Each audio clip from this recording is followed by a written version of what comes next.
परिचय। राहुल के पास फिरकी है। वह फिरकी को हाथ में लेकर दौड़ना शुरू करता है। देखो, उसके हाथ की फिरकी घूम रही है। यह कैसे घूमती है? देखो, लड़का पतंग उड़ा रहा है। पतंग बहुत ऊंचाई पर उड़ रही है। यह कैसे उड़ती है? फिरकी वायु के प्रवाह के कारण उड़ती है और इसी तरह पतंग भी उड़ती है। आइए, इस पाठ में हम कुछ और हवा के तथ्य के बारे में जानें। उद्देश्य।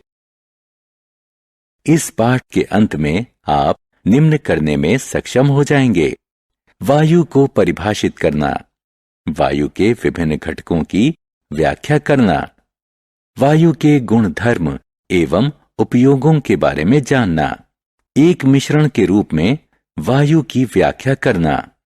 वायु क्या है? क्या वायु के अभाव में आपको गर्मी लग रही है? अब अपना सीलिंग फैन ऑन करें। आप वायु की उपस्थिति को महसूस करेंगे। आपने सुहानी सुबह में ठंडी पवन को अवश्य महसूस किया होगा। यह भी वायु के प्रवाह के कारण होता है। प्रवाहित होने वाली वायु पवन कहलाती है। हम वात दिग्दर्शक यानी विंड वेन्स की सहायता से पवन के चलने की दिशा का पता लगा सकते हैं। वायु के गुण धर्म। वायु रंगहीन होती है और हम इसके भीतर से प्रत्येक चीज को देख सकते हैं। यह गंधहीन एवं स्वादहीन होती है। यह स्थान घेरती है। यह समझने के लिए एक कांच का बाउल लें और इसे सीधे पानी में डुबाएं। देखें, बाउल में पानी प्रवेश ना करे। अब बाउल को धीरे धीरे घुमाएं। देखिए, बाउल से वायु के बुलबुले निकल रहे हैं। धीरे धीरे पानी बाउल में प्रवेश कर रहा है। तो आप देख सकते हैं कि बाउल खाली नहीं था। जो वायु बाउल में थी वह बाहर निकल रही है। इससे पता चलता है कि वायु स्थान घेरती है। एक एयर पिलो यानी एक प्रकार का तकिया जिसमें वायु भरी जाती है। इसमें वायु भरें। आप क्या देखते हैं? इसका आकार बढ़ रहा है। इससे पता चलता है कि वायु स्थान घेरती है और इसका कोई निश्चित आकार नहीं होता है। वायु में भार होता है। एक तराजू के एक ओर वायु से भरी गेंद रखें और दूसरी ओर खाली गेंद रखें। आप देखेंगे कि खाली गेंद वाला तराजू ऊपर जा रहा है, जो यह दर्शाता है कि खाली गेंद वायु से भरी हुई गेंद से हल्की है। अब दो खाली परख नली लें और इनके मुंह पर एक एक गुब्बारा बांधें। इनमें से एक परख नली को गर्म पानी से भरे पैन में रखें और दूसरी को बर्फ से भरे पैन में रखें। अब ध्यान से देखें। गर्म पानी में रखी परख नली का गुब्बारा फूलने लगता है। ऐसा इसलिए होता है क्योंकि गर्म पानी परख नली की वायु को गर्म करता है और बर्फ दूसरी परख नली को ठंडा करती है।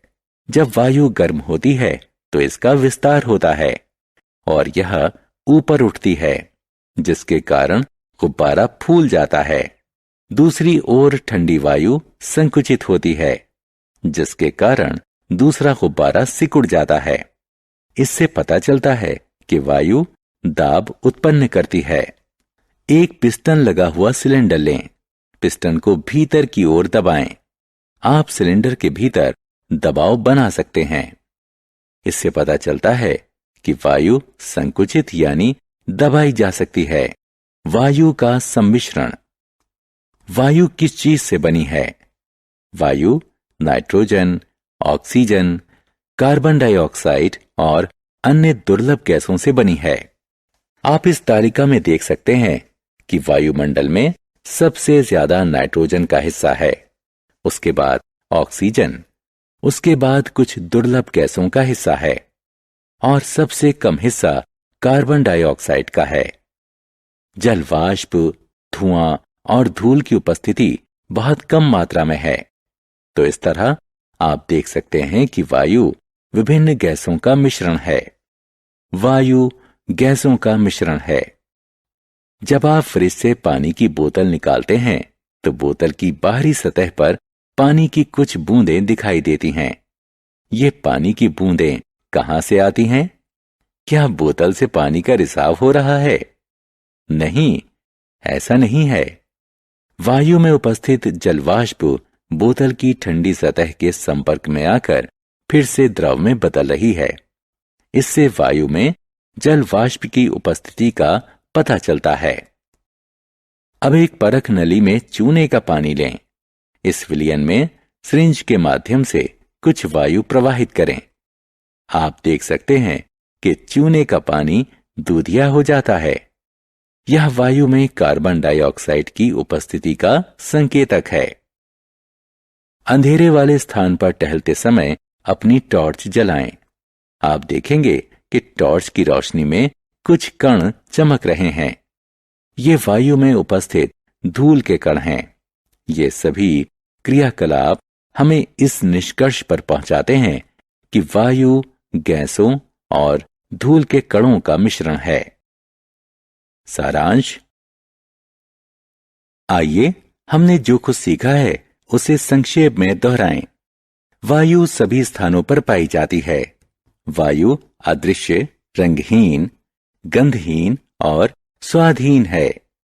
हम वायु को अनुभव कर सकते हैं। वायु स्थान घेरती है, लेकिन इसका कोई निश्चित आकार नहीं होता है। वायु में भार होता है, इसे दबाया जा सकता है और यह दाब उत्पन्न करती है। वायु नाइट्रोजन, ऑक्सीजन, कार्बन डाइऑक्साइड, जल वाष्प और कुछ अन्य गैसों का मिश्रण होती है। वायु में धुएं और धूल के कण भी उपस्थित होते हैं। ऑक्सीजन जलाने में सहायक होती है और यह समस्त जीवों के लिए आवश्यक होती है।